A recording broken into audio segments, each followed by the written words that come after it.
Baik, sahabat, kita mulai materi kita hari ini. Marilah kita membaca doa berdasarkan dengan agama kita masing-masing. Silakan kepada Saudara Ades untuk berdoa sesuai dengan agama masing-masing.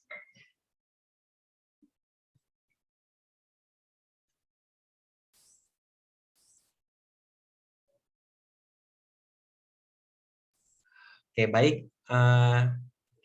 Sebelum mulai juga, saya akan menampilkan ya bagi 8 langkah memaksimalkan adab menuntut ilmu secara virtual. Karena kenapa? Karena ini kita penting ya, karena kita di sini tuh tujuannya itu untuk menuntut ilmu gitu ya. Oke, ada 8 langkah. Yang pertama yaitu luruskan niat. Ya, karena sesuatu yang kecil itu bisa jadi besar karena niat, dan sesuatu besar itu bisa jadi kecil karena niat. Oke, teman-teman ikut webinar ini mungkin awalnya cuman tertarik, tapi insya Allah ke depannya mungkin bisa menjadi order dari achievement itu sendiri. Yang kedua adalah berpakaian yang rapi. Yang ketiga, menyalakan kamera jika memungkinkan. Yang keempat, mematikan mic saat kelas berlangsung sebelum Q&A atau question and answer. Yang kelima ada raise hand ketika ingin bertanya. Jadi teman-teman bisa menggunakan fitur raise hand ketika ingin bertanya, ataupun juga bisa melalui chat nantinya ketika nanti sudah kita persilakan untuk bertanya. Yang keenam, tetap di tempat selagi bisa. Yang ketujuh, fokus gitu. Karena kalau kita nggak fokus nanti teman-teman nggak akan dapat ilmu mengenai achievement itu sendiri. Dan yang kedelapan, yaitu turut berpartisipasi ketika kelas berlangsung. Oke, sebelum kita mulai, saya persilakan kepada Teh Siti Nureni selaku dari Head of People Development Intelektual Muda untuk menyampaikan kata sambutan dan juga perkenalan mengenai intelektual muda. Oke, kepada Teh Siti kami persilakan. Oke, selamat sore teman-teman. Oke, perkenalkan nama saya Siti Nuraini selaku Ketua dari Divisi People Development Intelektual Muda. Terima kasih teman-teman yang sudah menyempatkan hadir hari ini di waktu weekend ya untuk belajar bersama mengenai gimana sih cara membuat esai chevening yang outstanding. Nah, sebelumnya izinkan saya untuk memperkenalkan komunitas intelektual muda. Sudah terlihat? Oke. Nah, teman-teman, komunitas intelektual muda itu, ya, lahir di 2018, 16 Agustus 2018. Nah, apa sih komunitas ini? Komunitas ini adalah tempat atau wahana untuk bertumbuh, khusus untukmu untuk menjadi sosok intelektual muda. Jadi harapannya di sini kita bisa berkolaborasi untuk membangun Indonesia gitu ya, ke depannya untuk lebih baik lagi. Nah, ada beberapa program yang ada di komunitas intelektual muda. Yang pertama ada mentoring, ada mentoring scholarship, ada mentoring English, group discussion, sama riset. Nah, teman-teman bisa reach out ke intelektual muda lewat Instagram atau lewat mediumnya. Ya, terima kasih. Oke, terima kasih untuk Teh Siti Nuraini ya selaku dari Head of People Development dari Intelektual Muda. Oke, alhamdulillah pemateri kita sudah ada ya, sudah berada di ruang Zoom, itu Kak Putra Jol. Selamat sore Kak. Oh ya, halo, selamat sore semuanya. Oke, gimana Kak? Sehat kabarnya Kak? Ya, sehat-sehat. Oke, Aman. sebelum mulai saya izin memperkenalkan diri Kakak dulu ya. Oke, jadi Kak Putra Jolom ini adalah berasal dari alumni dari UPH Teacher College and Corban University. Itu dari US Biology Secondary Education. Beliau dual degree program. Dan sekarang sedang menempuh master degree di University of Glasgow, UK di Magister Education in Educational Student Candidate. Background profesi beliau itu pada Juli 2016 sampai Juni 2020, yaitu di UPH College atau Yayasan Pendidikan Pelita Harapan, guru biologi standar and higher level student, guru dan tim pengembangan Integrative Biology subject, UPHC Student Council Advisor, dan Coaching Debate. Pada Juli 2020 sampai Juni 2021, beliau bercimpun di Yayasan Mika, Sekolah Makedonia Kalbar, partnership dari program With the Pelita Harapan, Curriculum Developer Team, di bagian Curriculum Developer Team. Misalnya pada Juli 2001 beliau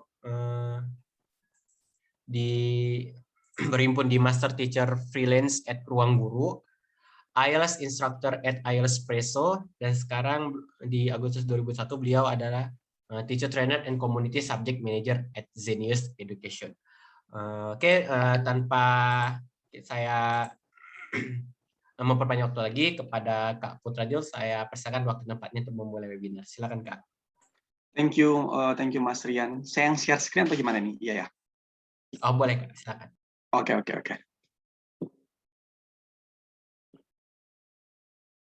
Apakah sudah terlihat? Oke, sudah Kak.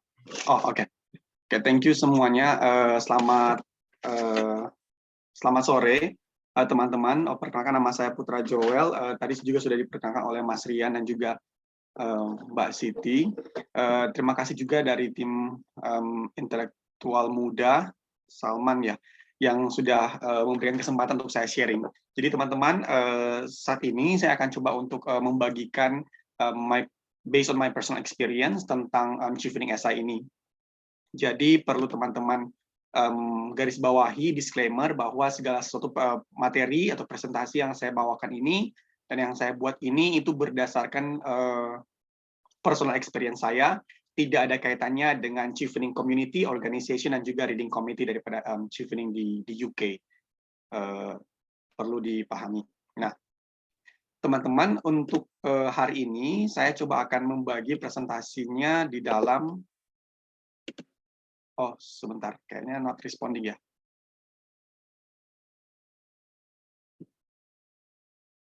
Di dalam 3 bagian. Yang pertama ada philosophical approach, kemudian ada theoretical knowledge, dan juga ada practical challenges yang ingin saya sharingkan tentang bagaimana supaya teman-teman bisa menyusun sebuah SI Chevening.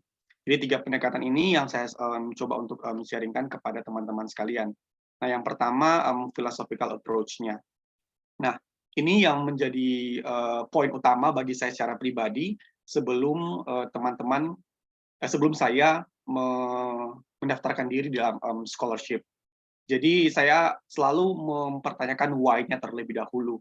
Karena menurut saya ini merupakan salah satu pertanyaan penting yang perlu teman-teman pahami sebelum melanjutkan ke dalam tahapan selanjutnya. Karena menurut saya why ini merupakan satu hal yang paling esensi untuk kita pahami bersama. Mengapa saya harus melanjutkan studi S2. Dan sebelum saya masuk dalam aplikasi Chevening juga, saya memang benar-benar bergumul terlebih dahulu. Saya benar-benar my personal spiritual banget. Kenapa? Maksudnya saya minta ke Tuhan kalau misalnya boleh saya diizinkan untuk studi S2 setelah 5 tahun kerja kemarin. Begitu. Jadi ini yang menjadi pergumulan saya secara pribadi, ini yang saya doakan terus-menerus. Nah, kemudian dari situ saya mempertanyakan kenapa saya harus ambil S2 gitu. Apa hubungannya saya harus ambil S2? Dan kenapa sih harus setelah 5 tahun itu harus ambil S2? Nah, itu pertanyaan-pertanyaan yang saya coba untuk listkan dan saya jawab masing-masing secara pribadi. Dan kalau misalnya benar-benar dilihat urgensinya, bukan karena ikut-ikutan, oh teman sudah S2, oh teman-teman sudah study abroad, karena yang lain sudah overseas semua dan lain sebagainya, bukan itu. Tapi saya lebih ke arah my personal why-nya itu kenapa. Karena menurut saya ini yang menjadi esensi. Kalau misalnya teman-teman tidak menemukan why-nya, itu akan sangat sulit untuk masuk ke dalam tahapan-tahapan selanjutnya. Karena banyak sekali ketika misalnya teman-teman masuk di dalam dunia scholarship hunting ini, itu tantangannya itu akan banyak sekali. Jadi pas masuk, misalnya contohnya waktu nulis esai aja itu sudah semakin udah banyak banget tantangannya. apalagi masuk ke dalam tahapan-tahapan selanjutnya itu akan semakin banyak lagi. Kalau misalnya kita tidak kembali kepada why-nya kita, kadang kita akan menyerah atau putus asa mungkin. Ya, kalau misalnya melihat ada beberapa yang saya kenal, mereka yang sudah beberapa kali mendaftar diri dalam scholarship, tapi tidak diterima. Tapi semangat daya juang mereka itu begitu tinggi, jadi karena mereka memahami banget why-nya mereka ini cukup jelas begitu. Akhirnya mereka bisa dibukakan pintu-pintunya begitu. Nah, itu teman-teman yang perlu teman-teman lakukan pertama kali, mempertanyakan why-nya. Karena ini merupakan pertanyaan yang sangat esensi. Karena menurut saya, kalau misalnya teman-teman sudah mengetahui why-nya, itu akan sangat mudah masuk ke dalam how. Oke, saya sudah tahu alasannya saya untuk mendapatkan beasiswa ataupun master ini. Nah, gimana caranya? Nah, gimananya ini itu yang bisa teman-teman dapatkan di mana saja, begitu. Jadi menurut saya dua pertanyaan kunci ini menjadi salah satu menjadi poin esensi ketika teman-teman akan memulai dalam tahapan scholarship hunter atau misalnya mendaftarkan chevening itu sendiri. Nah, itu philosophical approach-nya, dan kita masuk ke dalam theoretical knowledge-nya. Artinya, apa saja sih yang perlu kita ketahui sebagai calon aplikan untuk chevening ini. Nah, ini saya ambil dari chevening website-nya. Ini mereka, kalau bisa teman-teman lihat dari kutipan ini, berarti di sini kita bisa melihat bahwa ada beberapa poin yang chevening tekankan. Ya, nah ini saya coba highlight beberapa. Tipikalnya, jadi maksudnya tidak ada karakteristik tertentu daripada chevening scholar ini. Tapi mayoritas yang berhasil atau yang menjadi awardee itu cenderung mempunyai ambisi, mempunyai leadership qualities-nya oke, dan juga ada passion untuk ketika dia kembali ke home country-nya, dia bisa membawa sebuah perubahan yang besar. Karena maksudnya ini kan satu program kerjasama antara UK dan juga Indonesia. Jadi artinya pemerintah UK juga mau supaya awardee-nya atau ini salah satu bentuk daripada UK government di dalam partnership dengan Indonesia. Jadi jadi kita tuh harus memahami juga karakteristik daripada apa sih yang diinginkan oleh chevening ini, begitu. Nah, secara sekilas chevening ini dia fully funded scholarship. Jadi semuanya dibayarkan dari saya waktu di Jakarta, tes kesehatan, karantina yang sekarang kan kalau misalnya masuk UK harus karantina 10 hari dari red list countries, kemudian tuition fee-nya, living allowance-nya, kemudian ada duit jalan-jalan juga di UK itu dikasih, tiket kembali, visa, kesehatan, semuanya itu di-cover. Dan chevening itu tidak ada sistem reimburse, teman-teman. Itu yang paling bahagia kalau menjadi chevening scholar. Jadi dia tidak ada sistem reimburse. Oh, ada satu. Dia cuma reimburse TB test. TB test itu cuma sekitar 1 juta. Jadi kita bayar lebih dulu yang TB testnya. Sisanya itu semua mereka yang provide. Jadi nggak ada yang kita bayar pakai duit kita sendiri dulu gitu. Jadi nggak ada. Kecuali mungkin buat teman-teman yang misalkan dari kalau misalnya mau berangkat ke UK kan dari Jakarta. Teman-teman misalnya dari Sumatera atau dari Kalimantan, Sulawesi, Papua, kan mereka harus ke Jakarta dulu. Nah, transportasi dari rumah teman-teman ke Jakarta itu yang tidak dibiayain gitu. Cuman ada beberapa teman-teman saya yang tahun ini yang dia dari Bali itu tetap dibayarkan. Jadi kayak Bali Jakarta ke UK itu masih dibayarkan kalau dia di Bali. Ya. Entah itu akan berlaku juga untuk tahun depan karena ini case pandemi atau lain sebagainya, cuma itu saya kurang tahu gitu. Ya, cuma ada beberapa ya teman-teman yang award di tahun ini yang dari daerah pun mereka masih bisa dibayarkan. Nah, kemudian ketika teman-teman mencari kampus itu hanya bisa yang 1 year master degree. Jadi tidak bisa yang 2 tahun di UK. Tapi mayoritas kampus di UK master degree-nya cuma 1 tahun sih. Biasanya itu 2 tahun kalau part time. dan tidak boleh ambil yang part-time. Jadi kalau misalnya teman-teman pengen jurusan ini, dan dia part-time, itu tidak akan masuk di dalam pembiayaan skema chevening, karena itu tidak masuk di dalam eligibility kriteria dari mereka. Gitu. Ya, itu yang tentang chevening scholarship. Dan chevening scholarship ini kampusnya di mana aja? Semua kampus di UK itu bisa teman-teman masuk begitu. Jadi nggak ada cuma kampus-kampus ini aja yang bisa. Itu tidak. Ya, jadi semua kampus di UK itu teman-teman bisa masuk. Ya. Nah, ini timeline-nya. Kalau misalnya kalau sekarang teman-teman berada di posisi sini, artinya teman-teman masih dalam application open sampai tutupnya itu 2 November. Ya, jadi kalau misalnya tutupnya 2 November, ya seharusnya teman-teman di dalam tahapan pertama ini kan hanya kumpul esai dan beberapa pertanyaan di portalnya Chevening. Seharusnya itu bisa dikerjakan sebelum tanggal 2. Karena ya biasanya takut website-nya down atau bagaimana karena mendekati hari H, karena itu kan seluruh dunia mereka masukin aplikasinya di situ. Jadi kalau misalnya teman-teman bayangkan ada, kalau nggak salah ya, 65.000 ya atau berapa ya, application seluruh dunia ya.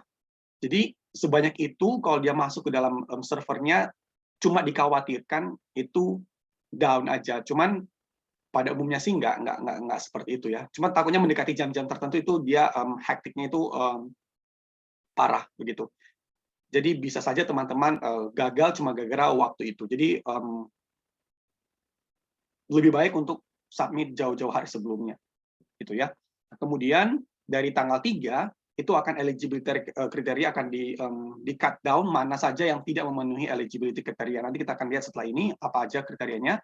Selanjutnya dari bulan November sampai bulan Desember, reading committee di UK. Jadi aplikasi kita semua itu dikirim ke UK lewat portalnya.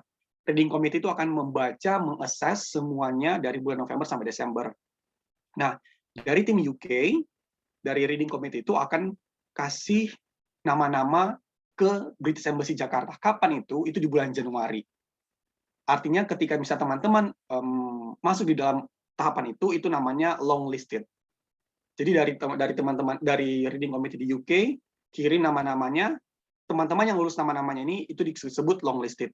Nah, dari long list ini itu baru akan dikasih ke British Embassy. Jadi British Embassy ini akan cut down lagi untuk bisa teman-teman masuk ke shortlisted untuk interview. Nah, fun fact-nya adalah kalau tahun saya kemarin jumlah aplikannya itu ternyata banyak banget. Jadi kurang lebih dari Indonesia itu ada 6.004. Sorry, saya kurang tahu. Pokoknya maksimalnya itu 6.500, 4.000 sampai 6.500 kalau nggak salah jumlah aplikannya. Jadi naik jumlah aplikan di Indonesia, kurang lebih seperti itu. Yang masuk ke UK. Dari 6.500 itu akan dipotong sampai long listed. Jadi long listed itu hanya 400, setahu saya ya, kurang lebihnya. Setiap tahunnya akan seperti itu, 400-an. Jadi dari 6.000 akan di assess esainya teman-teman itu sampai jadi 400 oleh reading committee di UK. Itu yang dari bulan November sampai Desember. Nah, 400 ini baru akan masuk ke shortlisted 200-an. Kalau nggak salah, kalau tahun kemarin itu ada 212 orang yang masuk interview. Nah, 212 orang itu yang akan interview. Jadi 212 orang ini ditentukan oleh British Embassy Jakarta. Baru dari 212 orang ini akan masuk ke shortlisted untuk wawancara. Dan kalau angkatan saya kemarin, yang diterima itu ada, in total itu ada 59 orang. Ada beberapa juga yang mengundurkan diri, tapi defer ke tahun depan maksudnya. Cuman yang kemarin terakhir 59 orang yang lolos begitu. Nah, jadi pengumuman shortlisted itu di pertengahan Februari. Nah, biasanya itu di grup-grup chevening itu yang aplikan itu masuk di bulan Februari itu sudah mulai penasaran karena beberapa negara mungkin sudah pengumuman gitu. Ada beberapa negara yang belum juga. Jadi situ tuh sudah mulai merasakan kegugupannya. Masuk nggak emailnya? Karena yang kalau misalnya masuk email dan dibilang interview, berarti teman-teman masuk shortlisted. Tapi kalau misalnya tidak, berarti teman-teman di-reject. Gitu. Oleh British Embassy. Nah, dari bulan Februari sampai April, ini yang cukup berbeda ternyata. Saya lihat ini barusan saya lihat di Chevening punya website.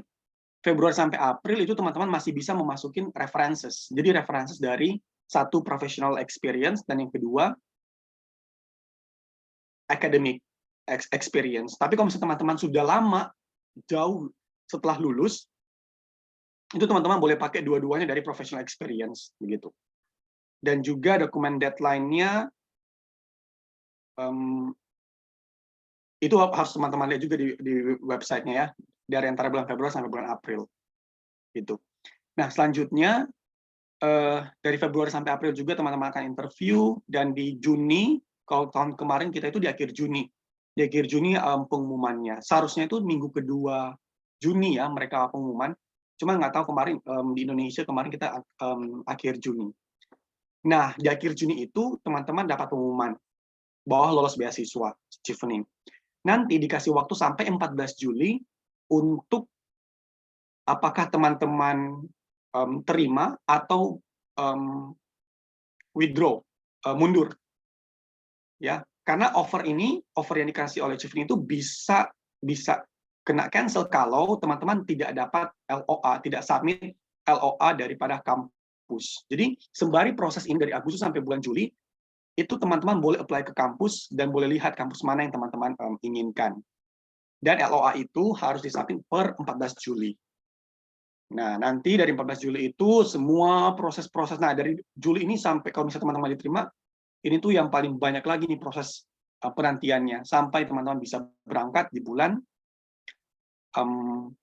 September atau Oktober ya ke UK-nya. Nah, ini eligibility kriterianya, ini syarat-syarat umum sih yang teman-teman bisa penuhi. Pasti citizen country-nya Indonesia, kemudian wajib balik ke Indonesia setelah 2 tahun kembali dari UK.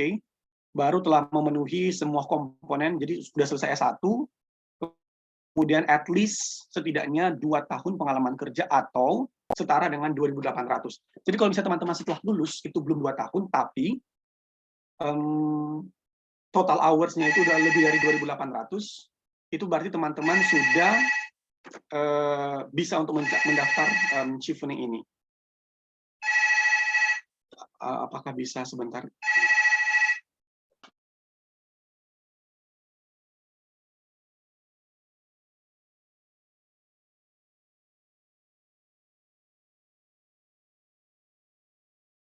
Oke, nah teman-teman sambil menunggu pemateri kita, teman-teman bisa dipersiapkan dulu gitu ya, bagi yang belum mempersiapkan alat tulisnya atau buku tulisnya dan peralatan minumnya mungkin ya, agar belajarnya lebih nyaman.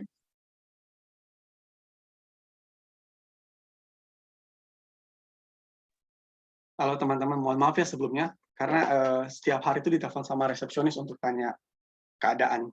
Gitu. Kemudian setelah dari work experience, baru teman-teman apply ke 3 universitas yang berbeda, teman-teman di UK.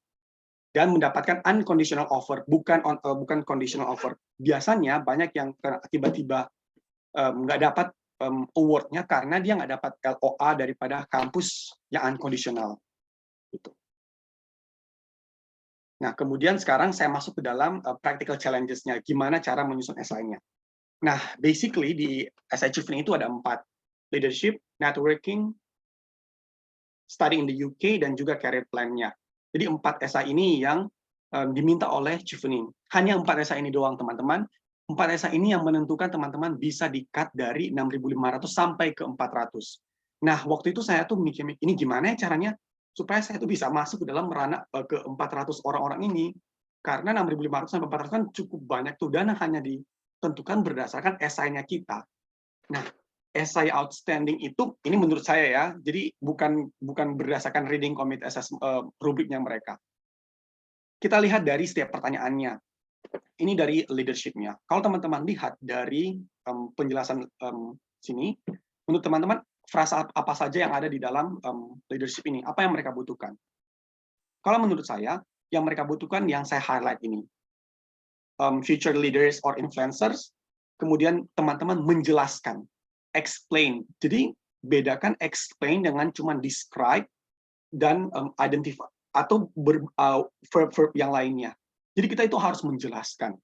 Dan menjelaskannya dengan cara apa? Dengan menggunakan contoh-contoh, examples Artinya berarti mereka tuh nggak mau cuman satu contoh menurut saya ya. Karena di situ mereka udah jelas mereka bilang using clear examples. Berarti contohnya bisa lebih dari satu, harus lebih dari satu gitu. Dan clear artinya harus jelas contohnya. Dan menunjukkan teman-teman punya skill dalam bidang leadership dan juga influencing. Jadi ada 2 poin penekanan nih. Biasanya teman-teman di dalam esai yang kurang bagus karena mereka cuma memilih salah satu, misalnya leadership, kurang ada influencing-nya. Padahal kan di sini mereka meminta untuk N-nya begitu. Jadi leadership dan juga influencing-nya itu yang harus teman-teman sampaikan di sini. Nah, ada beberapa poin yang ingin saya bawakan. Saya catat beberapa untuk leadership-nya. Yang pertama, teman-teman harus membuat framing words yang tepat, yang menggambarkan leadership dan juga influencing skills-nya. Jadi gunakan verb-verb word yang menandakan kalau misalnya teman-teman ini menunjukkan skill-skill leadership dan juga influencing-nya. Nah, teman-teman bisa carilah itu verb-nya itu gimana sih framing word-nya. Karena kalau misalnya dengan menggunakan framing word yang tepat, itu sangat membantu bagi reviewer untuk jelas memahami dengan tepat, oh kamu lakukan apa gitu. Misalnya I manage, I initiate apa dan lain sebagainya. Itu hal-hal yang perlu teman-teman pikirkan. Itu basic sekali untuk masuk ke dalam esainya. Kemudian yang kedua, ini kan dibilang explain. Artinya teman-teman harus bercerita, ya, menjelaskan. Nggak cuman secara retorika, tapi benar-benar bercerita dengan personal story-nya teman-teman di dalam bidang leadership dan juga influencing ini. Ya. Jadi ada ketika teman-teman bercerita tersebut, ada skill yang terdengar. Kalau misalnya teman-teman mendengarkan cerita dari teman yang lain, temanmu begitu, curhatan dari temanmu, pasti ketika dia menceritakan pengalamannya kepada teman-teman, teman-teman itu bisa mengassess, menjudge, oh dia ini begini, oh dia ini begini, dari ceritanya dia kan. Jadi itu juga yang dimau oleh Chevening. Teman-teman diminta untuk bercerita dengan example biar Chevening itu tahu karakter teman-teman itu seperti apa. Ya. Nah, kemudian esai leadership yang jelek kalau teman-teman hanya mendefine leadership. Oh, leadership itu begini. Bagaimana itu influence harusnya seperti ini. Tanpa memberikan contoh. Itu sangat-sangat jelek menurut saya. Nah, sebisa mungkin contoh-contohnya itu yang current. Maksudnya kalau di 2 atau 3 tahun terakhir lah di dalam teman-teman professional experience. Jangan yang 3 atau 4 tahun yang lalu atau mungkin pada waktu masa kuliah begitu. Jadi menurut mereka, misalnya begini, kalau menurut saya, you udah lulus 5 tahun, terus you ceritain ketika misalnya waktu di kampus 5 tahun yang lalu. Terus selama 5 tahun ini, you ngapain? Nggak ada leadership quality yang you kembangin begitu. Menurut saya seperti itu ya. Jadi sebisa mungkin untuk yang current examples begitu. Kemudian leadership ini bukan berarti teman-teman harus ada di particular position. Contoh misalnya bos, manager atau apapun itulah yang sudah hebat-hebat. No, tapi bagaimana teman-teman bisa framing word-nya. Nggak harus leader position pokoknya. Kemudian teman-teman menunjukkan karakter di sini. Itu yang paling penting untuk ditunjukkan karakternya.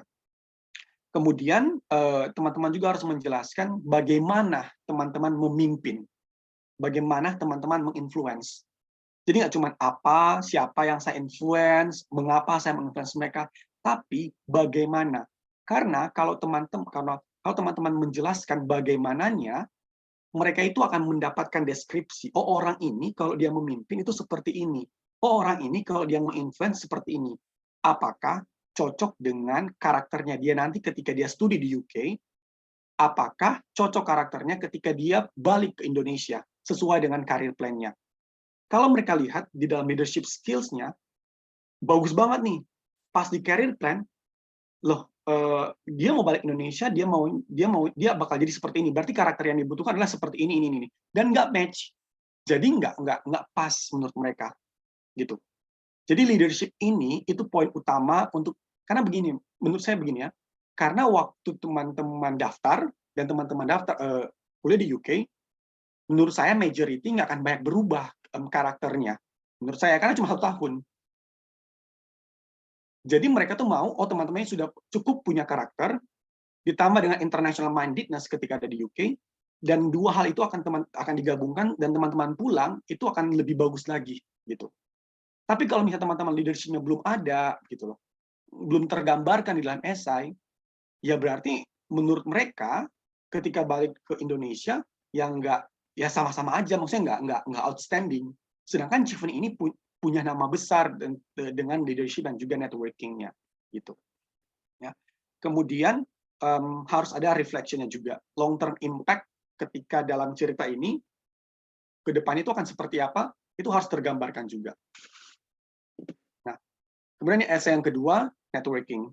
Kalau dulu tuh namanya networking, sekarang namanya relationship building and share learning, sama aja sebenarnya.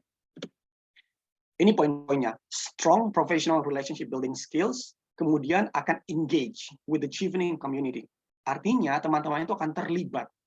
Nah, yang powerful daripada Chevening ini adalah networking-nya. Jadi kalau misalnya teman-teman masuk ke dalam Chevening community, berarti mereka berharap teman-teman akan menambah value dari networking-nya mereka. Jadi mereka tuh berharap juga teman-teman itu bisa membawa networking-nya teman-teman itu masuk ke dalam networking-nya Chevening. Jadi akan menjadi sebuah networking yang besar sekali gitu. Yang mana network itu memberikan impact kepada dunia. Itu yang menjadi ambisi daripada Chevening dan juga UK government. Itu menurut saya ya. Gitu. Dan sama juga nih, explain bagaimana teman-teman build-nya dan juga maintain-nya. Nah, dengan menggunakan clear example. Nah, kemudian teman-teman juga harus meng-outline, berarti cuma kayak outline-nya, cuma memberikan deskripsi singkat mungkin ya. Bagaimana teman-teman berharap untuk menggunakan skill-skill ini di kemudian hari. Nah, saya ini bold kata yang penting di situ, maintain. Dalam esai teman-teman, dalam contoh networking, teman-teman harus menjelaskan bagaimana teman-teman memaintain your networking itu. Ya.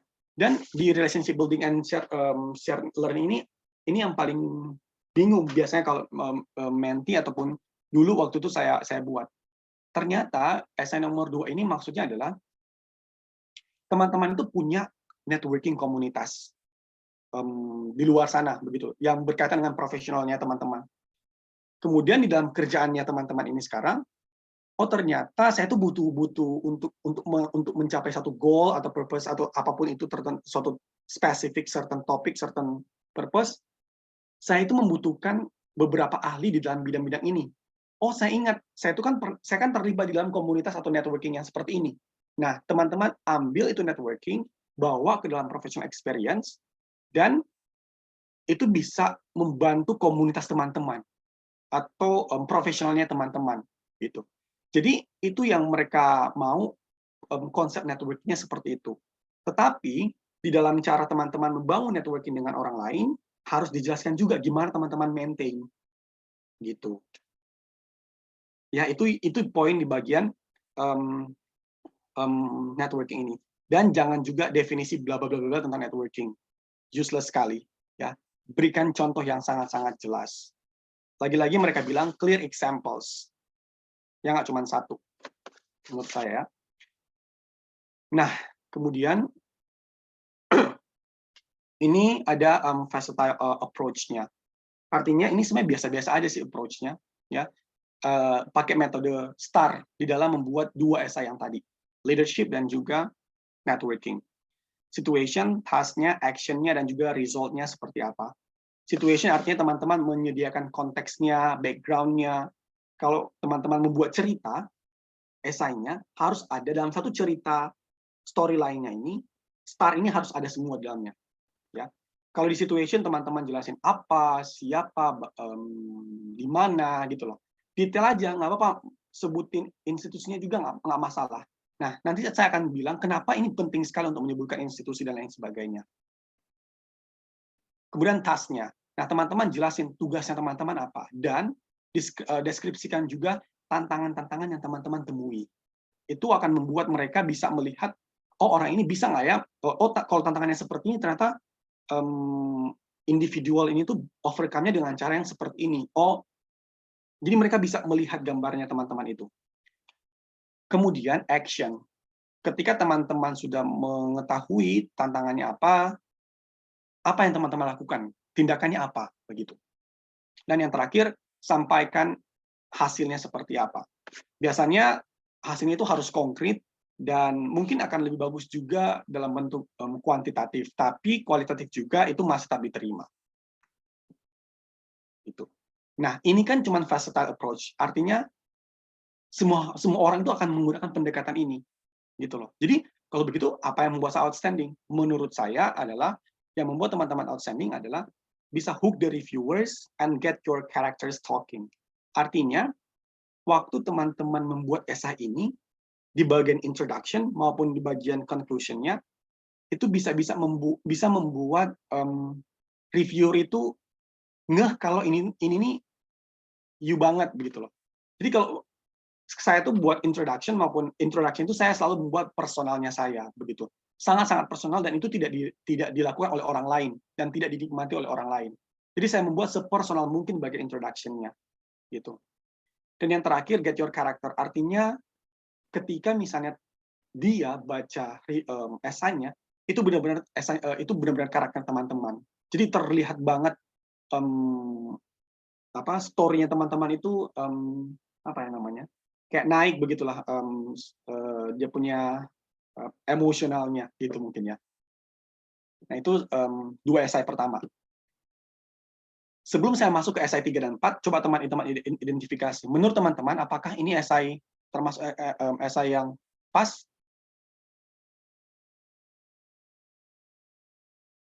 Boleh dikasih di kolom chat. Saya kasih garis itu bukan berarti harus teman-teman isi ya. Itu saya just mix up begitu dan buat aja. Ini nggak tepat. Menurut teman-teman, apakah ini esai yang pas untuk menggambarkan ini networking? Ini esai networking.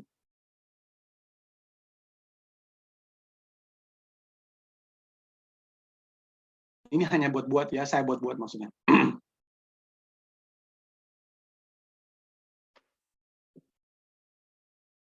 Kalau Gina, not quite a star method. Oke. Kalau Odi, banyak menggambarkan she atau orang lain sepertinya Kak. Oke. Shen kurang pas karena lebih banyak menceritakan orang lain.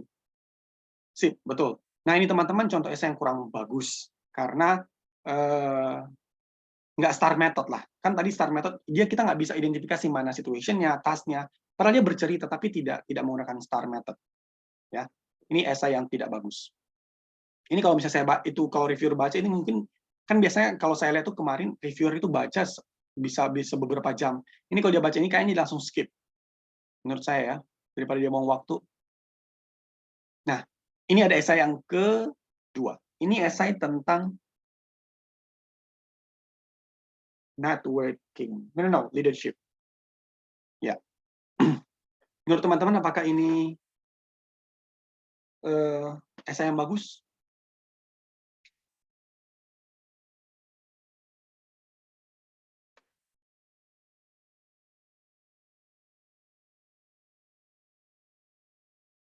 Ini juga saya cuma buat ya. Tapi ini hampir sama persis dengan pokoknya gitulah.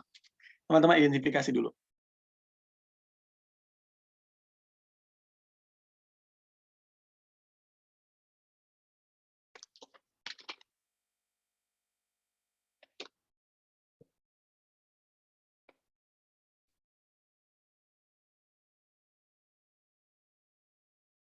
Oke Kak, situ udah bilang sudah bagus karena menggambarkan action. Mas Jondi Akbar juga excellent Kak, konkret. Oke, thank you teman-teman. Nah, oke, menurut saya juga ini udah cukup oke, tapi masih ada beberapa part yang bisa dikembangkan. Nah, coba teman-teman kita lihat. Saya highlight mana yang star ya. Ini ada 2 esai yang berkaitan sebenarnya. 2 cerita yang berkaitan di network leadership. Kalau menurut saya ini yang warna merah, it was first commands, bla bla bla, ini merupakan task-nya. Kemudian yang warna ini apa ini? Saya lupa nih warna apa ini. Nah, ini warnanya situation-nya. Jadi nggak harus mentok, harus situation dulu baru task-nya gitu. Yes, betul, Mr. Lius. Bila nanti diterima impact apa yang akan datang. Betul. Nah, ini tapi teman-teman yang kurang adalah di sini tuh belum menggambarkan situation-nya seperti apa. Kenapa dia bisa tiba-tiba dia introducing a new community service program.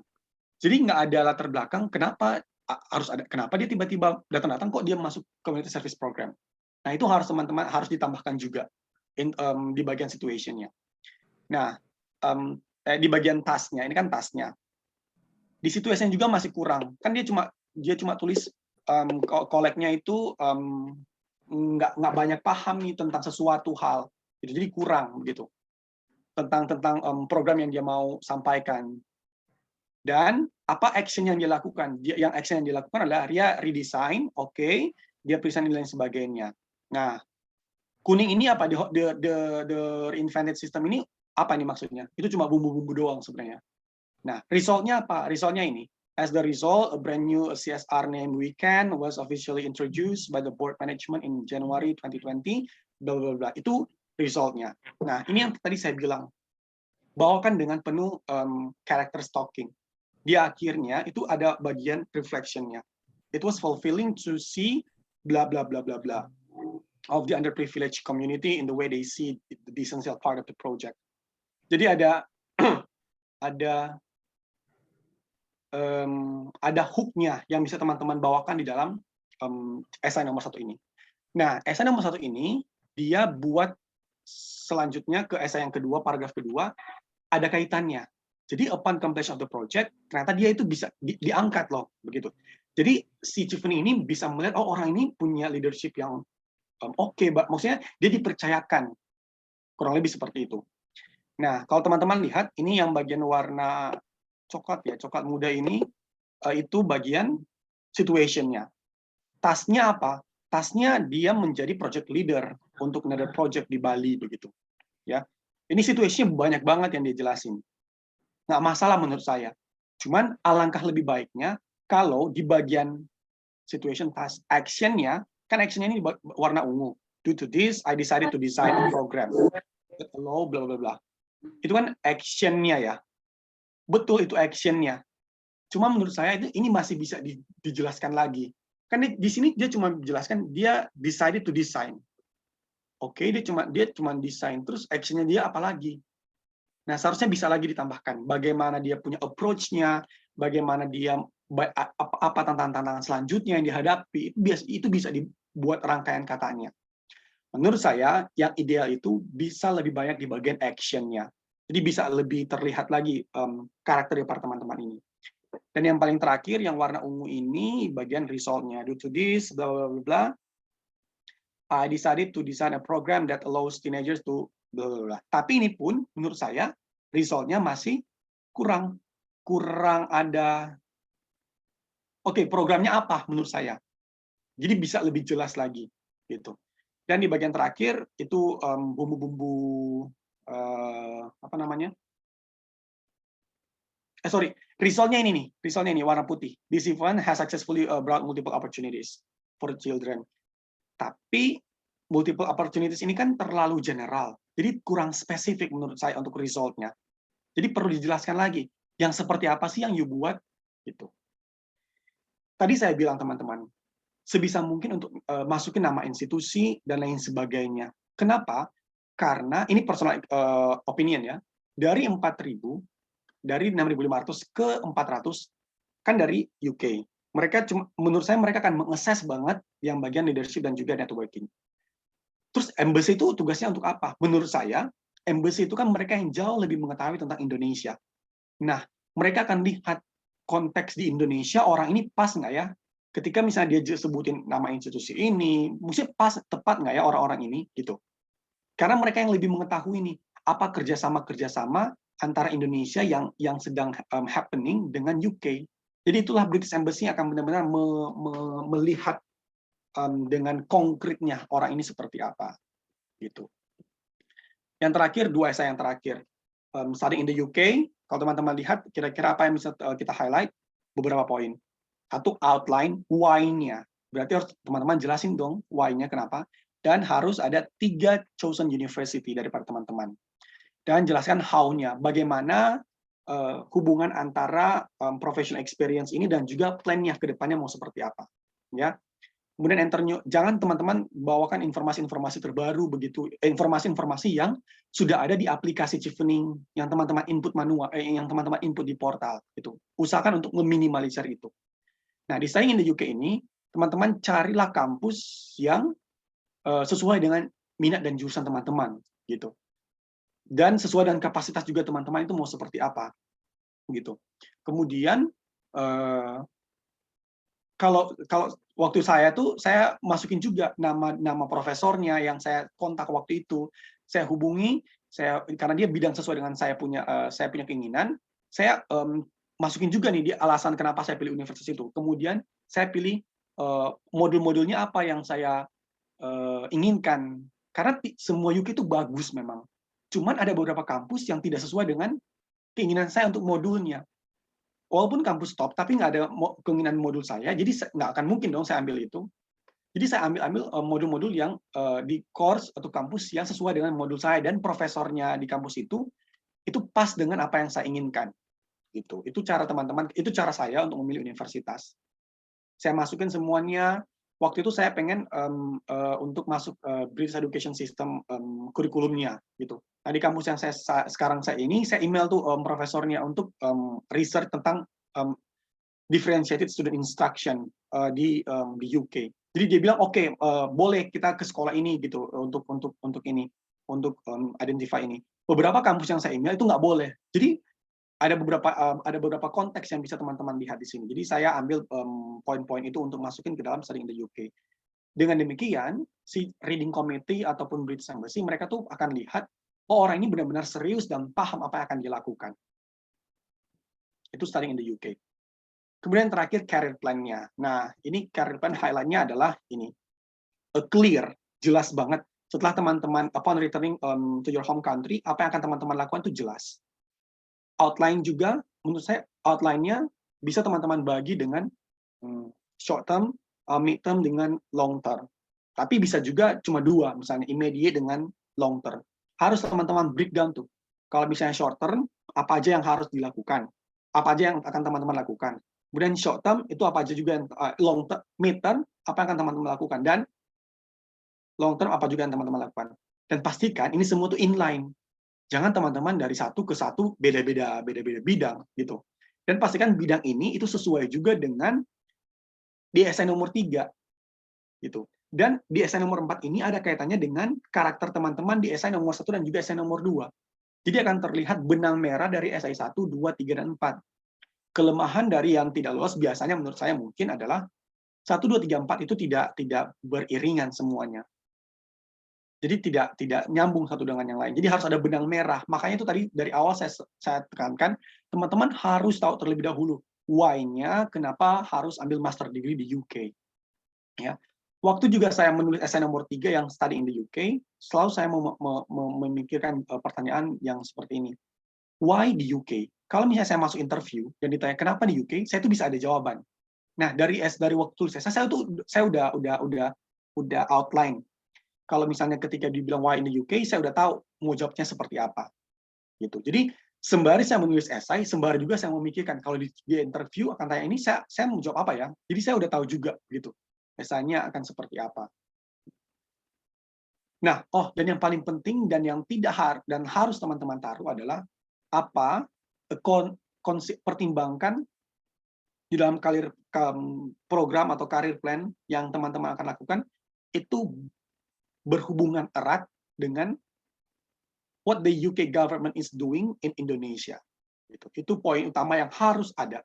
Jadi teman-teman harus go research tentang program-program UK dan Indonesia itu apa aja, dan itu harus dimasukkan, dan ini harus relevan ya. Jangan-jangan teman-teman masukkan yang tahun 2014, 2015 yang lalu. Gitu. Nah itulah gunanya, mungkin menurut saya, itulah gunanya kenapa dikasih ke British Embassy, supaya mereka bisa lebih benar-benar melihat, oh ini tuh benar-benar happening, dan sekarang dibutuhkan oleh UK government di Indonesia. Ya, seperti itu. Untuk SN nomor 3 dan juga SN nomor 4, ini ada pendekatan yang sama lagi. Ini umum juga. Pastikan harus spesifik, fokus jelas, Jangan misalnya karena saya background pendidikan, oh saya akan mengembangkan pendidikan yang ada di Indonesia. Dude, you bukan menteri, you bukan dirjen GTK yang tiba-tiba balik Indonesia langsung jadi dirjen, harus langsung bisa ubah pendidikan Indonesia. Kan itu kan sistem kan berbicara besar sekali. Nggak masalah kalau misalnya teman-teman bilang aja saya mau mengembangkan di bidang apa dan spesifiknya. Kalau saya itu spesifik, saya bilang ketika saya pulang saya mau kemana itu saya langsung bilang juga. Gitu. Jadi jelas juga di situ. Dan measurable, artinya teman-teman boleh mempunyai ambisi, tapi ambisinya itu jangan ambisi-ambisi yang fana, artinya terlalu besar banget loh ambisinya. Dan waktu pulang emang bisa langsung jadi seperti itu, gitu loh. Jadi be real, misalnya real aja lah gitu.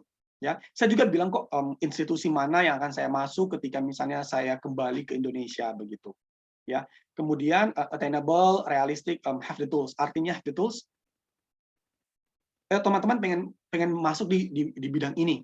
Oh, teman-teman untuk masuk ke sini tuh udah ada jalannya gitu. Artinya, oh seharusnya karir goals-nya atau perjalanan karir teman-teman itu akan seperti itu memang.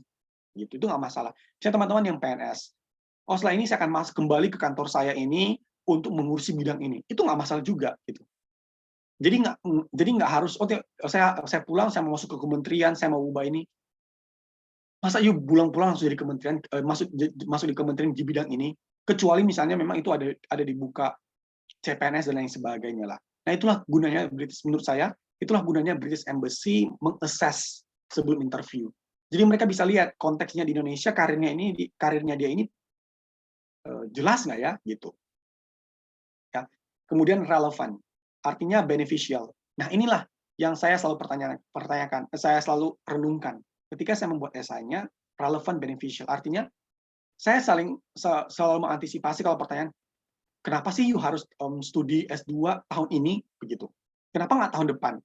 Nah, itu yang, makanya tadi saya bilang, harus teman-teman pertanyakan why-nya kenapa dulu.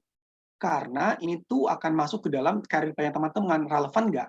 Nah, waktu itu saya bilang ada masalah urgent yang harus saya lakukan, supaya saya itu bisa, dan saya tuh harus kuliah tahun ini, gitu loh.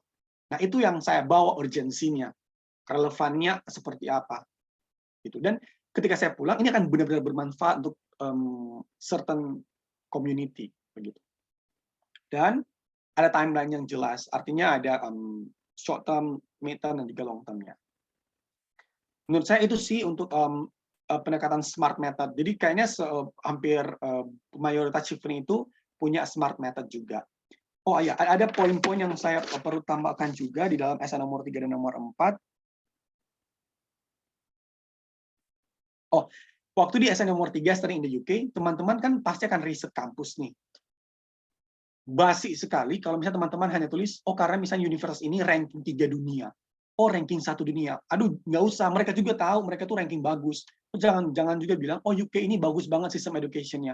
Mereka juga tahu, gitu loh. Jadi jangan buat yang seperti itu, yang semua orang pasti 65.000 aplikan itu akan tulis itu. Jangan buat itu buang kata-kata, menurut saya. Dan jangan juga tulis apa yang ada di marketing kampus di websitenya. Itu basi sekali. Kalau misalnya teman-teman di kampus Glasgow misalnya, kalau misalnya dia The World University in 2020, terus semua orang yang dari Indonesia itu tulis itu semua.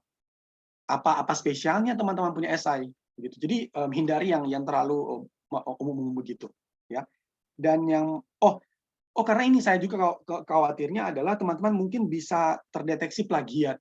Kalau misalnya teman-teman langsung copy paste dari marketing kampus, teman-teman masukin ke esainya teman-teman. Kalau di career nomor 4, harus benar-benar mendeskripsikan kenapa you ini benar-benar butuh chevening dengan karirnya teman-teman. Artinya begini, kalau misalnya saya nggak pakai chevening, saya masih bisa kok karir ini, gitu loh. Jadi itu harus teman-teman pikirkan. Ini yang paling susah ya. Kalau misalnya saya selesai dari UK ini dan saya nggak dapat chevening, gimana ya? Saya S2, saya nggak pakai chevening. Masih oke nggak dengan karir plan-nya saya? Kalau masih oke, ya berarti you nggak butuh chevening, gitu loh. Tapi kalau misalnya di karir plan-nya teman-teman, terlihat banget you ini butuh yang networking community daripada chevening. Oke, you akan dikasih chevening ini, gitu. Menurut saya seperti itu ya, untuk di bagian career plan-nya. Mungkin ini juga yang paling utama. Kadang di chevening kita waktu interview latihan, PhD boleh nggak ya? Kalau misalnya habis S2, terus selesai S3, saya mau PhD. Terus kalau you PhD, you nggak butuh chevening dong. Beasiswa sebelah aja, itu bisa PhD gitu loh. Nah, mungkin teman-teman bisa menjelaskan juga, harus ada penjelasan yang pas, jelas, kenapa kalau misalnya career goal teman-teman di research work ini, dengan pakai PhD, dengan nantinya akan ambil PhD, chevening ini akan menjadi bridge yang bagus. Mungkin menurut saya seperti itu. Karena ada beberapa teman saya juga, dia lolos juga dengan career goal-nya dia ini ada juga PhD-nya. Karena ada beberapa yang bilang PhD chevening ini nggak mau yang ada PhD-an. Tapi ada juga kok yang lolos, berarti itu tidak valid. Jadi berarti teman-teman harus bisa menjelaskan dengan jelas kenapa teman-teman pursue that goal, dan kenapa chevening ini akan membantu teman-teman untuk menggapai goal itu. Dan perlu diingat teman-teman, chevening ini itu profesional banget, dan jadi mereka itu maunya mungkin yang sudah kerja dan sudah lumayan oke lah di dalam profesionalnya, dan dia nggak ada batasan usia. Jadi bisa usia 50 ataupun berapalah itu bisa daftar. Di angkatan saya yang sekarang itu ada yang sudah beberapa yang berkeluarga gitu. Ada yang anaknya udah SMA itu masih join, tapi mereka memang udah yang udah profesional di bidangnya begitu. Cuman dia terbuka banget gitu.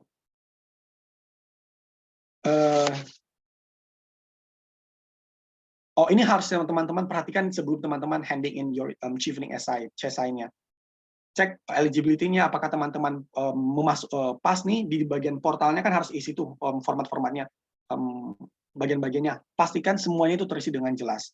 Kemudian cek juga flow-nya daripada story, apakah terlihat benang merahnya, itu harus baca lagi. Kemudian reread your introduction and conclusion. Jadi kalau misalnya teman-teman perlu hook the reviewer, berarti introduction conclusion teman-teman itu harus benar-benar wow gitu loh. Kemudian tulis aja list daripada kesalahan-kesalahan teman-teman apa aja gitu. Nanti teman-teman berusaha untuk perbaiki. Dan biasanya saya 1 minggu sebelum submit, hari ini saya baca, saya tinggalin lagi 1-2 hari, baru saya kembali lagi. Dan masih ada lagi hal-hal yang perlu saya ubah lah pada waktu itu.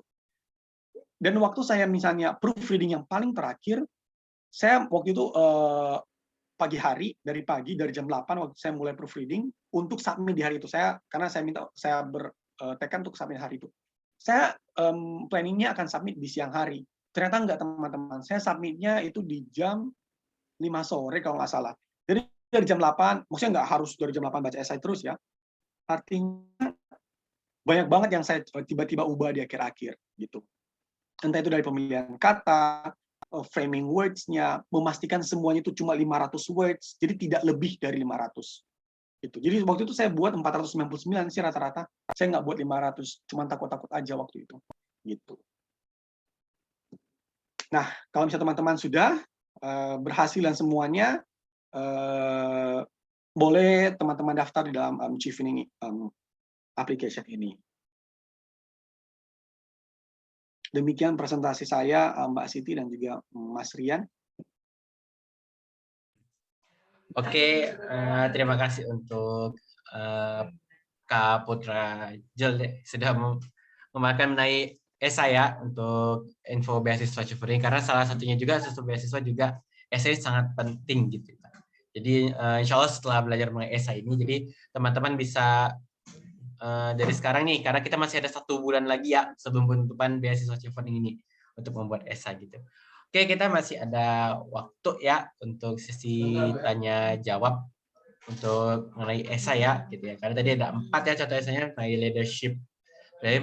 Setelah itu mengenai relation building, ada shared learning juga, ada juga study in UK, kenapa sih pengen kuliah di UK, dan juga mengenai career plan. Oke, kepada teman-teman yang ingin bertanya bisa menggunakan fitur raise hand ataupun juga menggunakan fitur chat, itu dipersilakan untuk bertanya. Silakan teman-teman. Sudah ada yang bertanya lewat kolom chat? Oke, saya bacakan saja ya. dari Kak Odi, bagaimana membagi plan dan yang short and long term plan, di mana plan-plan kita bisa dijalankan di rentang short term.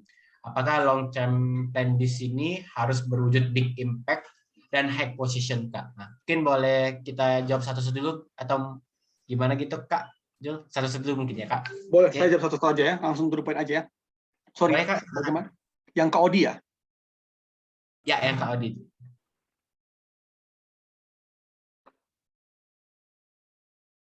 Oke. Kalau misalnya short term, waktu teman-teman balik itu mau jadi seperti apa? Kalau misalnya saya mau kerja di bidang ini, kembali ke kerjaan saya yang sekarang begitu. Jadi nggak masalah sebenarnya. Itu untuk teman-teman bilang short termnya itu juga nggak masalah, ya. Dan masuk di bidang apa begitu? Oh, saya butuh master degree ini untuk masuk ke bidang ini. Karena di bidang ini saya bisa melakukan banyak hal, gitulah. Misalnya seperti itu, bisa menginfluence untuk overcome satu isu tertentu. Itu seperti itu. Kemudian tadi tuh Mas Odi tuh tanya, apakah long term plan di sini harus berwujud big impact dan high position, Kak? Bisa iya, bisa tidak. Cuma nanti teman harus bisa menjelaskan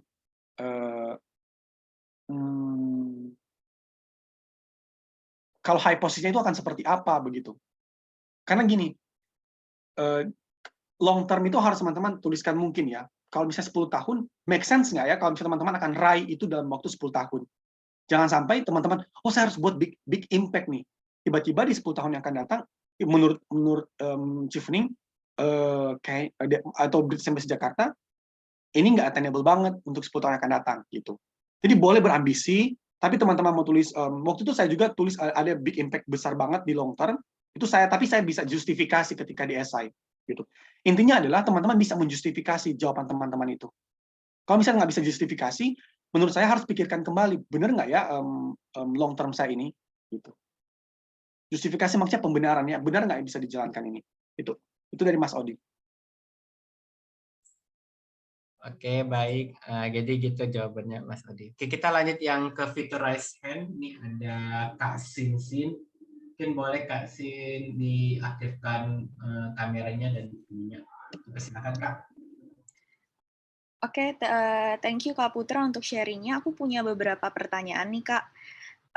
Tadi kan di sharing kalau kita harus buat essay kita tuh sepersonal mungkin. Nah, gimana caranya buat essay kita sepersonal mungkin, tapi juga menghindari show don't tell gitu. Karena aku sering dengar kan kita nggak boleh show, kita harus show, nggak boleh tell gitu. Gimana untuk bikin itu sepersonal mungkin, tapi menghindari hal ini gitu. Itu pertama.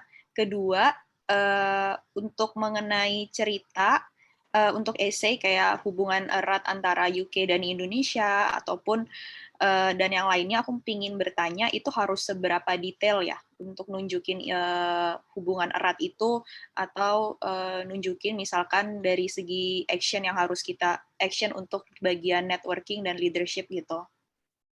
Itu aja sih Kak, thank you. Oke, saya coba jawab, semoga terjawab ya. Yang pertama, personal show jangan tell. Saya menggunakan kata-kata I, jadi tidak menggunakan we, jadi lebih ke I semua. Terus I manage, I initiate, dan lain sebagainya. Menurut saya itu sih yang bisa menjelaskan kalau kita itu bisa show something ketimbang kita telling. Jadi kayak kalau telling itu misalnya mungkin begini ya, kayak untuk misalnya kayak untuk menjelaskan sesuatu, untuk menggapai untuk menjawab permasalahan ini, kita tuh diwajibkan untuk seperti ini. Itu kan kayak cuman menjelaskan ya. Kalau show kan mending saya melakukan ini untuk memperbaiki ini dan itu. Kurang lebih seperti itu ya kayaknya untuk pertanyaan pertama. Framing words-nya. Kemudian pertanyaan kedua, UK Indonesia nggak harus detail-detail amat kok. Yang penting satu kalimat juga itu bisa kayak this is in line with what the UK government is doing in my country, like bla bla bla, dan selesai gitu. Waktu itu saya cuma tulis begitu sih di essay. Oh gitu, oke, thank you Kak. Anyway, aku ada additional question lagi nih. Sorry, mengenai leadership examples yang untuk question nomor 1. Kalau misalnya bingung antara milih yang experience yang udah lama, yang udah nggak recent tapi lebih nunjukin leadership skill kita, atau mending milih yang leadership experience yang lebih recent tapi sebenarnya kurang nunjukin skill kita gitu. Tapi sama-sama leadership experience gitu. Itu satu. Terus kedua, aku suka dengar katanya kalau UK tuh lebih prefer yang ada contoh real example leadership dari volunteer ya, Kak. Apakah itu benar? Atau kalau dari professional experience semua nggak apa-apa gitu? Oke, yang pertama yang leadership ya. Kalau menurut saya pribadi ya, saya bukan assessment, assessor reading committee. Menurut saya, mending yang idealnya kan current example plus action leadership-nya itu terlihat banget. Itu idealnya kan. Tapi kalau misalnya mau memilih, menurut saya yang banyak action-nya aja sih menurut saya ya. Yang bisa tuh kita tuh menunjukkan action-nya kita tuh bagus loh untuk leadership-nya. Itu karena banyak kok teman-teman saya yang nggak wow banget nih event ataupun program yang mereka jalankan. Tapi quality daripada si leadership itu terlihat banget.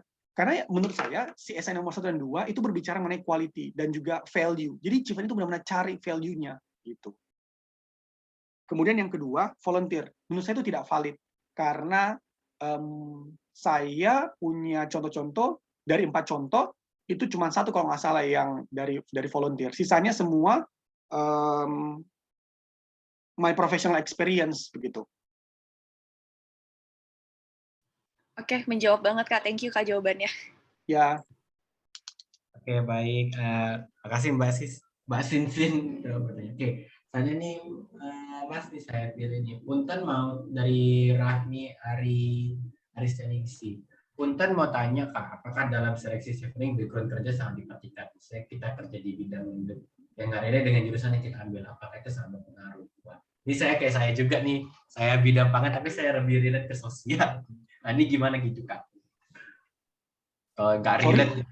Sorry, pertanyaan dari siapa ya itu tadi? Saya lupa. Dari Kak Rahmi Aristianingsih. Oh.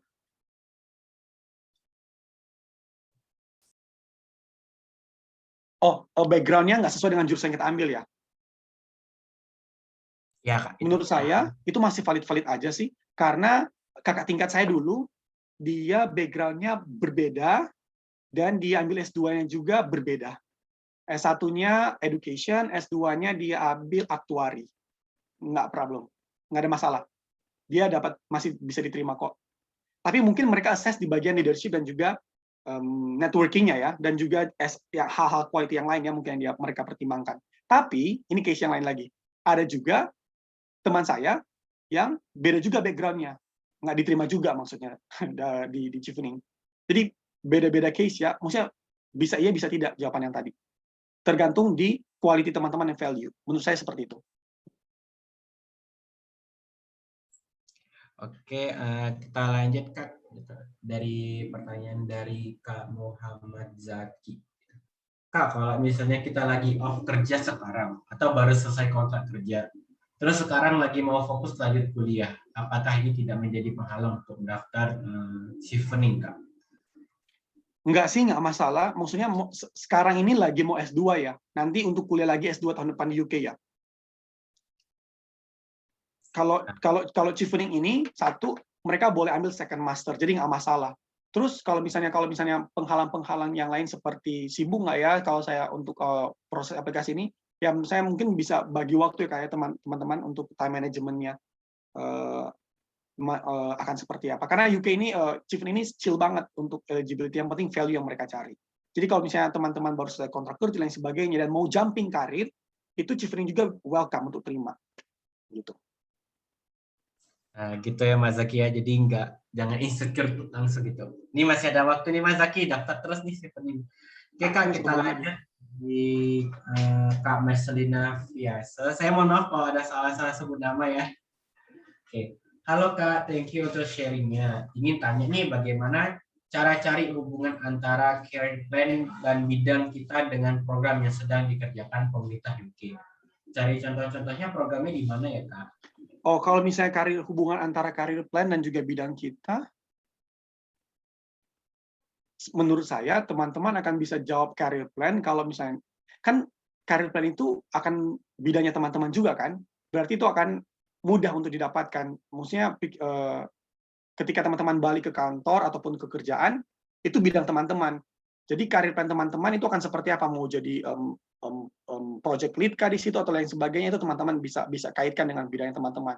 Nah, untuk contoh-contohnya dengan government UK, itu bisa cari di websitenya Kemenlu atau British Embassy Jakarta atau British Council untuk yang education, atau di situ sih kemarin yang kita cari, atau UK Indonesia punya partnership, itu cari aja, itu banyak kok, UK Indonesia Partnership Program. Di UK Gov juga ada itu informasinya. Oke, kita lanjut ke yang memakai fitur raise hand, ke Mbak Nova Sari Widyaningsi. Dipersilakan, Kak. Oke, terima kasih atas kesempatannya. Halo Kak, saya mau bertanya nih untuk esai career plan. Kebetulan saya itu background-nya adalah dari 3 karir yang berbeda gitu. Karena dahulu ketika saya lulus S1, saya memang sengaja untuk ngambil gap year untuk mendapatkan knowledge, experience, sama networking yang lebih luas untuk preparing my long held dream as lecturer. Jadi background saya kerja itu awalnya di education. Saya pernah ngajar jadi guru, saya juga pernah melakukan riset, kebetulan bekerja sama dengan Badan Perfilman Indonesia, pernah kerjasama dengan UNESCO dan Pusbang Film. Pusbang Film itu Pusat Pengembangan Perfilman Indonesia. Dan sekarang akhir-akhir ini saya bekerja di industri karena memang saya pengen menjelajahi dunia industri televisi dan film Indonesia di bidang televisi nasional, animasi dan film. Kebetulan saya pernah mencoba semua, menjajal. Nah, ini apakah nanti akan bermasalah ya ketika nanti short term saya itu memang untuk segera mendaftar menjadi dosen, karena memang saya butuh S2 ini untuk menjadi dosen gitu. Lalu long term saya itu kan kebetulan kerjasama bilateral antara Indonesia dan UK itu ada salah satunya itu di bidang creative industry. Apakah kalau long term-nya itu memang apakah hubungan bilateral kerjasama antara UK dan kita di SI kita itu apakah harus masuk di term-term tertentu, apakah short term atau long term? Apakah tidak masalah jika saya long term-nya ini, karena saya juga pernah jadi produser ya, sekarang saya mah jadi produser. Jadi short term-nya itu saya fokus untuk menjadi lecturer, dan long term-nya nanti seiring berjalannya waktu saya juga akan approach di bidang kerjasamanya creative industry antara UK dan Indonesia. Mungkin akan bikin festival film yang kerjasama antara 2 negara, seperti itu. Oke. Saya langsung jawab aja ya Kak, Mbak Mas Rian. Jadi menurut saya kalau misalnya mau balik jadi lecturer juga nggak masalah sih sebenarnya. Cuman harus ada justifikasi kenapa pulang harus jadi lecturer, dan kenapa nanti kalau mungkin di interview ketika ditanya, oh you butuh chevening untuk jadi lecturer, kenapa nggak beasiswa yang lain gitu. Jadi itu harus jadi why-nya. Kemudian untuk masukin UK government partnership nggak harus di short term, long term.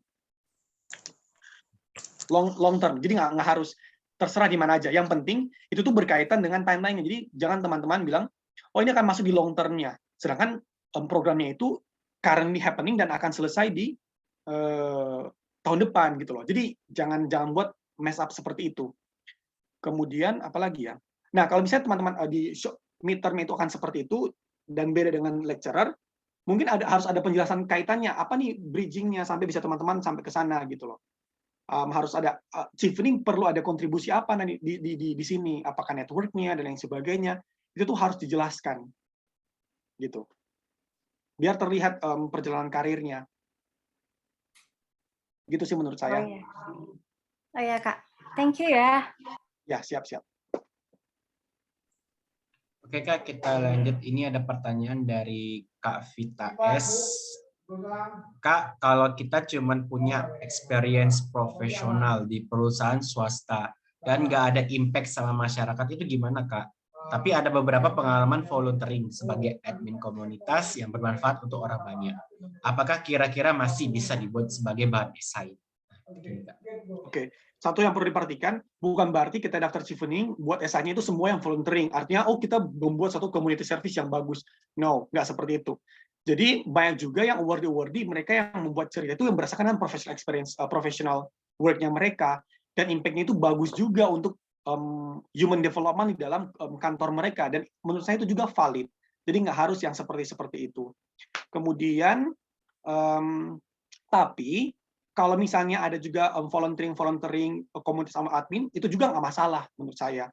Jadi Chevening ini chill banget, jadi nggak harus, oh you tuh harus membuat cerita, you ke daerah, you buat sesuatu untuk unprivileged community, terus bangun something. Nggak harus seperti itu ya teman-teman. Jadi nanti terlihat sekali itu dibuat-buat. Jadi di professional experience juga nggak apa-apa teman-teman buat seperti itu. Kemudian Mas, sorry saya ada kelewatan tadi yang dari Mbak Aisyah ya, Aisyah BGN. Oh ya. Oke. Saya kan ASN guru. Oke, saya kan ASN guru Mapel IPA, tapi saya mau lanjut ke education management. Bolehkah seperti itu? Atau harus benar-benar linear ambil ke PGCE program? Halo Kak, nggak masalah sih kalau misalnya mau ambil education management, maksudnya education leadership lah. Itu nggak masalah, itu boleh-boleh saja. Kemudian PGCE itu kalau saya tidak salah itu hanya untuk teaching. PGCE kalau nggak salah itu tidak diterima, tidak masuk di dalam programnya Chevening, karena PGCE itu cuman program sertifikasi atau profesional kalau tidak salah gitu. Jadi bukan master degree-nya. Gitu. Kalau misalnya di Indonesia kalau untuk guru itu program sertifikasi P3K mungkin ya. Gitu. Tapi kalau misalnya mau masuk education management juga nggak masalah. Oke Mas Rian. Oke Kak, kita lanjut pertanyaannya. Ini ada dari Kak Luis Jaya Saputra. Hai Kak Jol, tanya nih, Chevening kan kuliahnya cuma setahun. Butuh berapa lama ya untuk susun tesis? Mengingat S2 biasanya tuh 2 tahun. Thank you. Siap. Terima kasih Pak Lius. Jadi kalau di jadwal saya cuma ada 2 semester. Dari bulan September sampai bulan Desember itu semester 1. Kemudian dari bulan Januari sampai bulan April semester 2. Jadi susun disertasi itu hanya dari bulan Mei, Juni, Juli. Nah itu, Mei, Juni, Juli kalau nggak salah. Jadi 3 bulan, Mei, Juni, Juli, Agustus. Itu 4 bulan waktu untuk susun disertasi dan juga riset. Itu. Tapi dari semester 1 ini aja itu udah dibilang apa yang harus dibuat. Jadi kayak formalitasnya itu dari bulan Mei sampai Agustus, tapi persiapan background-nya dan lain sebagainya itu tuh kita sudah harus riset dari mulai sekarang. Udah disuruh dimulai gitu. Oke Kak, kita lanjut ke pertanyaan mungkin terakhir kayak gitu karena kita juga banyak waktu juga. Oke. Dari Kak Ratna nih. Kak, boleh sharing kemarin Kakak berapa lama sih nyusun esainya? Mengingat ini waktunya tinggal sebulan gitu ya. Is it possible untuk memulai walau dari nol banget? Mungkin ini lagi galau-galau ya karena sebulan lagi seperti. Oke, boleh Kak dijawab. Ini personal experience-nya saya. Kalau saya waktu itu mulai dari bulan Agustus saya susun esainya. Dan berbagai macam revisi saya buat dan juga ada bantuan dari mentor. Jadi banyak revisi-revisi. Jadi dari bulan Agustus sampai bulan Oktober akhir itu saya buat. Tapi waktu saya susun Fulbright, karena sudah mulai terbiasa dengan Chevening, kayaknya Fulbright itu saya hanya susun 2 minggu deh. Atau enggak 10 hari kalau nggak salah sampai submit begitu. Jadi karena sekarang sudah mulai terpola. Tapi teman-teman karena nggak usah perlu khawatir karena ada juga beberapa teman-teman kita awardee jadi yang bahkan 1 minggu sebelum dia submit itu dia baru buat esainya gitu. Jadi nggak masalah coba aja dulu kan hanya tulis esai dulu gitu. Jadi jangan pernah takut, coba aja dulu gitu.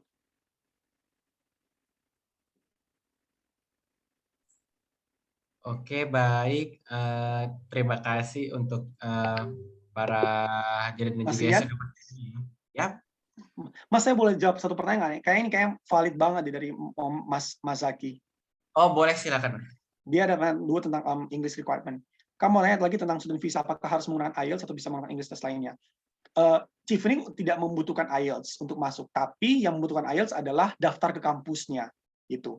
Jadi teman-teman perlu lihat tuh kampusnya butuh apa aja. Bisa IELTS, bisa TOEFL IBT, atau Duolingo.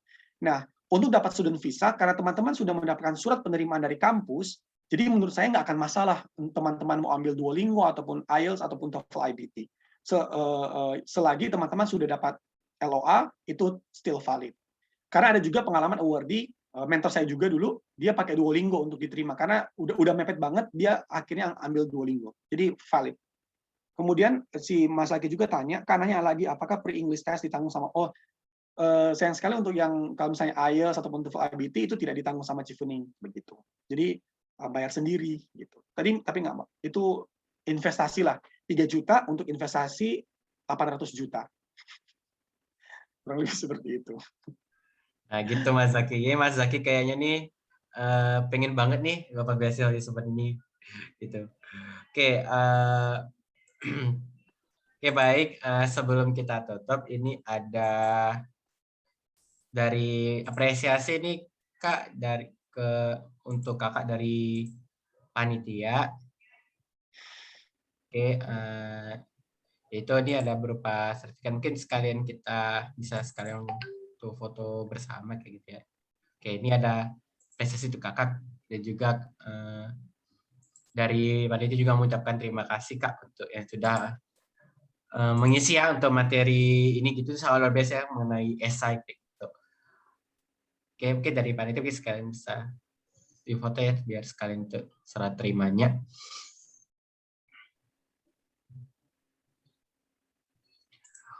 Oke, sebelum kita tutup juga, kita minta tolong juga ke panitia, mungkin kepada teman-teman audiens juga ya, untuk foto bersama ya. Boleh gitu tuh panitia, mungkin sekalian pandu mungkin ya sebelum kita tutup mungkin ada closing statement dari Kak Putra. Oh ya, boleh Kak, sebut dulu. Oh ya teman-teman, semangat untuk daftarnya. Saya yakin kalau misalnya teman-teman sudah mempunyai why yang jelas dan juga tekadnya sudah dibulatkan, minta doa dari orang tua, restu dan yang sebagainya, saya yakin kalau misalnya ini sudah jalannya teman-teman, pasti semuanya akan, walaupun banyak sekali tantangan, tapi percayalah itu akan diberkahi lah begitu. Karena dalam proses saya juga seperti itu. Banyak sekali tantangan, tapi banyak juga bantuan-bantuan yang datang, dan saya bisa mendapatkan kenyamanannya gitu. Oke, semangat ya untuk para pejuang Chevening gitu.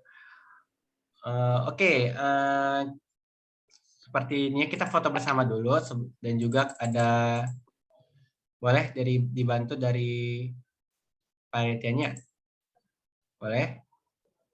Oh, oke. Ya boleh. Oke teman-teman, sebelum kita tutup acaranya, kita foto bersama dulu. Nanti sebelumnya ada sesi sponsorship dulu mungkin ya. Ada iklan dulu sebentar. Oke, sebelum kita tutup, kita buka dulu kameranya, teman-teman. Siapkan posisi terbaiknya. Oke, hitungan ketiga, kita mulai dari slide ke-1 ya, teman-teman. 1, 2, 3. Oke, kita lanjut ke sesi yang slide yang kedua. 1, 2, 3. Slide yang ketiga.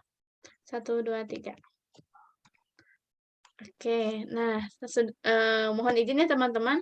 Selanjutnya, insya Allah di minggu depan kita akan mengadakan sesi mentorship Chevening. Kita akan mengadakan sesi mentorship untuk teman-teman yang ingin mendaftar Chevening tahun depan.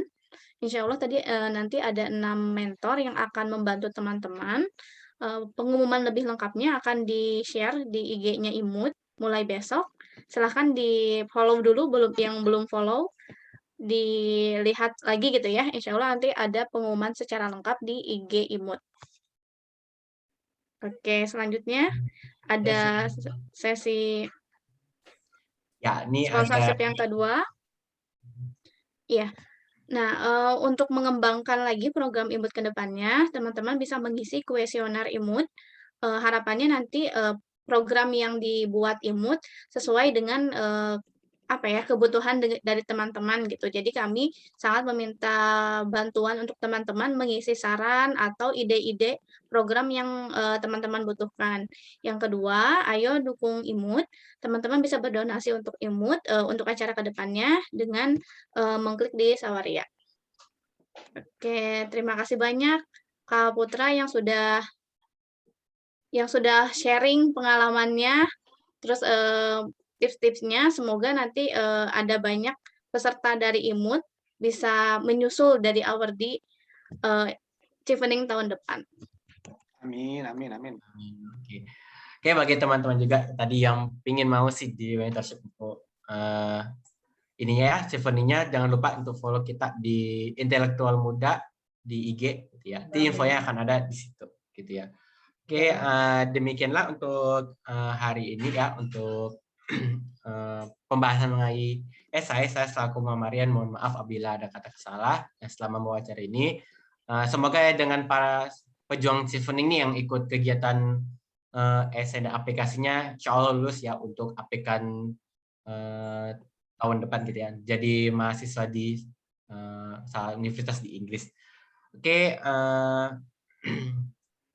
saya tutup dengan mengucapkan terima kasih banyak, dan jangan lupa juga untuk nge-follow IG kita ya di Intelektual Salman, dan juga jika teman-teman mau nih keep in touch dengan narasumber, teman-teman juga bisa nge-follow IG beliau di Putra Jolumi ya, @putrajolumi gitu. Dan juga kami mau juga tetap ada di grup juga, karena insya Allah kita akan sharing-sharing kembali nih mengenai Chevening untuk kegiatan yang kedepannya gitu. Oke, saya undur diri dulu. Mohon maaf, terima kasih kembali untuk Kak Putra Jolumi yang sudah di Inggris ya Kak ya, karena sana juga masih lagi di sini. Pagi gitu ya, masih sekitar jam 10 atau jam 11 gitu Kak. Oke, dan juga terima kasih kepada seluruh audiens juga. Insya Allah kita akan bertemu kembali di Bedah Chevening selanjutnya di kegiatan Muda Salman. Saya tutup. Assalamualaikum warahmatullahi wabarakatuh. Selamat sore semua. Selamat sore, waalaikumsalam. Terima kasih Mas Rian. Siti, Terima kasih. thank you. Terima kasih panitia dan Kak Joel. Terima kasih Kak. Semuanya.